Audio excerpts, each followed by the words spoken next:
Bonjour les amis, alors je vais répondre aujourd'hui à la question de Flo. Salut Flo si tu nous regardes. Qui était est-ce que tu as dû faire valider ton plan de maison par un architecte? Alors bon, vous savez que pour ceux qui me suivent que je construis la maison par moi-même. Et donc non, la réponse est non.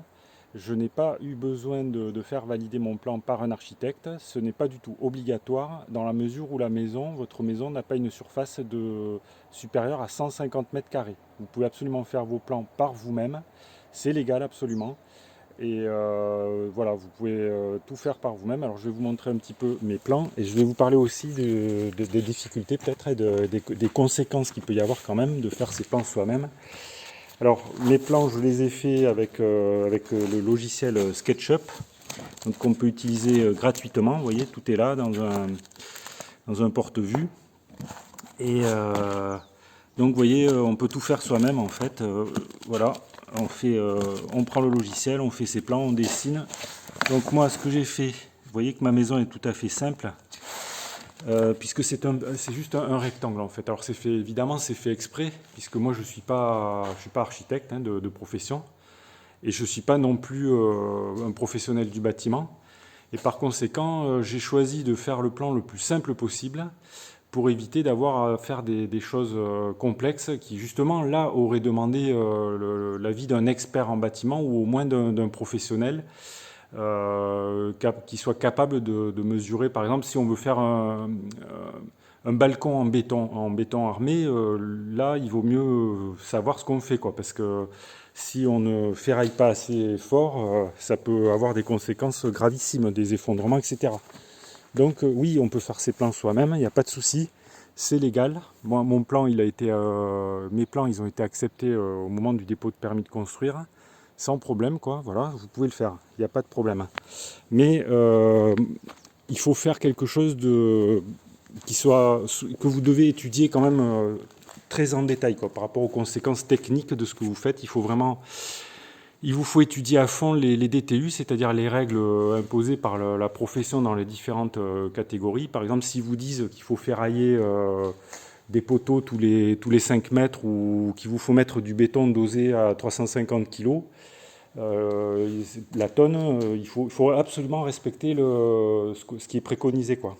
Parce que vous êtes évidemment, si vous faites faire les plans par un architecte, il va être responsable s'il y a un problème de structure.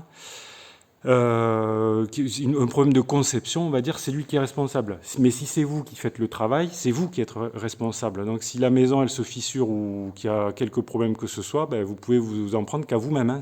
C'est ça le revers de la médaille, on va dire. Alors l'avantage de faire ses plans soi-même, c'est que ben, c'est moins cher, quoi, évidemment. On fait tout soi-même, donc on n'a pas besoin de payer un professionnel. Souvent les architectes, quand même, ils se font payer assez cher, quoi. C'est normal, d'ailleurs, ils font payer leurs compétences, ils font payer puis la garantie qu'ils offrent par rapport au travail qu'ils vont faire, quoi. Ça se paye, tout ça, ça a un coût, c'est normal. Donc après, c'est à vous de voir, quoi, si vous voulez prendre le risque, on va dire. Mais bon, après, ce sont des risques qui peuvent être maîtrisés. C'est-à-dire que, bon voilà, pour une maison comme ça, il n'y a pas de problème de structure, quoi. Enfin, il suffit de suivre un peu les DTU et normalement tout va bien. Pour moi, la partie la plus délicate, en fait, de la construction, c'était cette poutre en béton là que j'ai coulée par moi-même, et bon, ben, j'ai ferraillé comme il faut, j'ai respecté absolument les règles, et voilà, il n'y a pas de souci, quoi. Donc vous voyez que la maison, on peut la faire soi-même. Je vous encourage pas à le faire par vous-même, mais je vous dis qu'on peut le faire, et il faut bien réfléchir, quoi, avant de se lancer.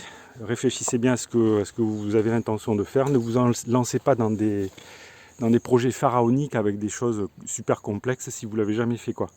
Ce serait le seul conseil que je pourrais vous donner. Et si vous n'êtes vraiment pas sûr de vous, allez voir un architecte. Voilà. Voilà les amis, ce que je pouvais vous dire. Donc Flo, j'espère que j'ai répondu à ta question. Et puis abonnez-vous à la chaîne si vous ne l'avez pas encore fait. Comme ça, vous pourrez voir un petit peu comment évolue mon chantier d'autoconstruction. Et si vous avez des questions, des remarques ou des commentaires par rapport à vos plans, tout ça, est-ce que vous avez eu, vous, des problèmes peut-être au moment du dépôt du permis?